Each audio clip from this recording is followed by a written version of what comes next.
I love the water. I love being amongst nature, looking at the creatures, stopping, taking the time.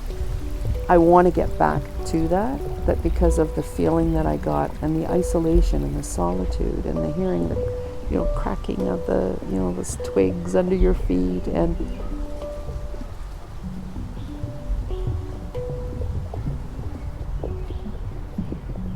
the woman that I met, as I was also departing the men in our lives, met through a mutual friend, and it became more than that within the year.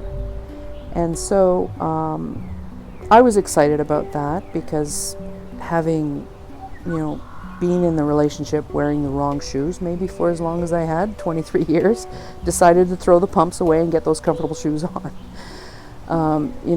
It was exciting to now be in a relationship where I belong. So the relationship was a little bit tumultuous at the beginning, because my partner was transitioning from her home, starting a little bit of therapy in terms of dealing with issues as a result of being abused at 4 years of age, all the way through to 14, and was also suffering, which is not unusual, anorexia. I'm a bit of a rescuer, so it's not, it wouldn't be unusual for someone like my partner to reach out to someone like myself too, because I am that safe place. We ended up getting married, but it was interesting because for me, I knew that there was still a lot of work that was required for my partner, and I wanted to be assured that she would continue to commit to the work, because I just knew that the relationship could be more. So she committed to doing it. We got married, so I'm not saying I was holding that over her head, but we did end up getting married, and she put it on hold for a while. And it wasn't until my son, who is also very sensitive and intuitive like myself, said, like, something's up, something's not right here. My partner seems very angry most of the time. And I agreed. And sometimes I saw things in terms of how she managed anger.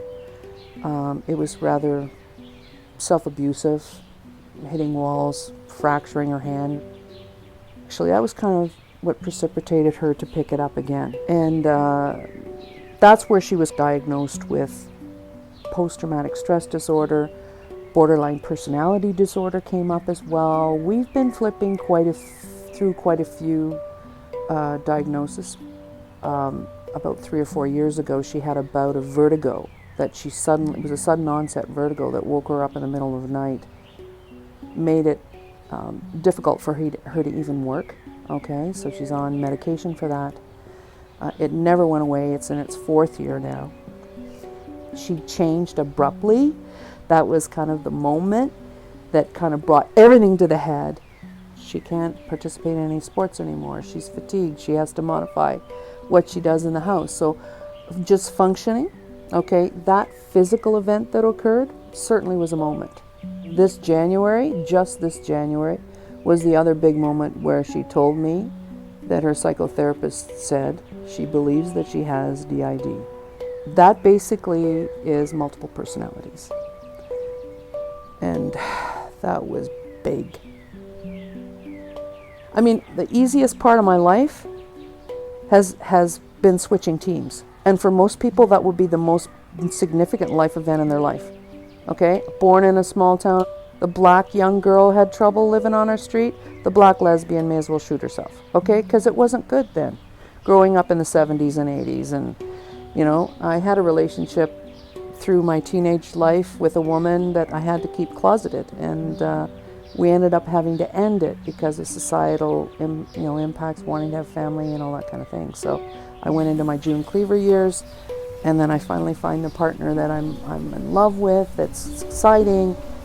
And oh wow, I had no idea what I was about to embark on in my journey. I came to CJI when she was getting all kinds of supports through psychotherapy, psychiatry to manage the chemistry piece of it, and had quite a community of support. And for myself as a partner, there was very little. People could throw books at you, but not being a big reader, that wasn't helpful. And for myself, doing individual therapy, somewhat helpful. But what I found to be more helpful was to come to see CJI and to be able to experience the supports from people who get it, people who have experienced it either themselves or are also partners of survivors. Sometimes even us as, support partners, we think we're going cray-cray, because we're starting to question ourselves. We're starting to question, are we really being supportive, or are we creating it, making it worse?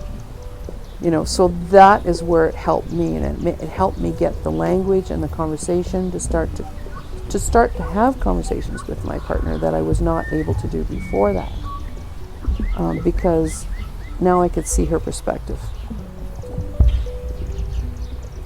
I'm a big believer in that things happen for a reason, and that I was chosen.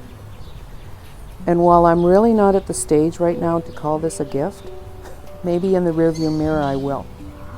But right now, I'm in the thick of things. And it feels like I'm going to battle on a daily basis. I'm very patient, and I wait in hope that things will be different, that things will be better. And sometimes when my wife can show me some attention, some intimacy, touch, that brings me joy and makes me feel loved. Yeah, I love it, yeah.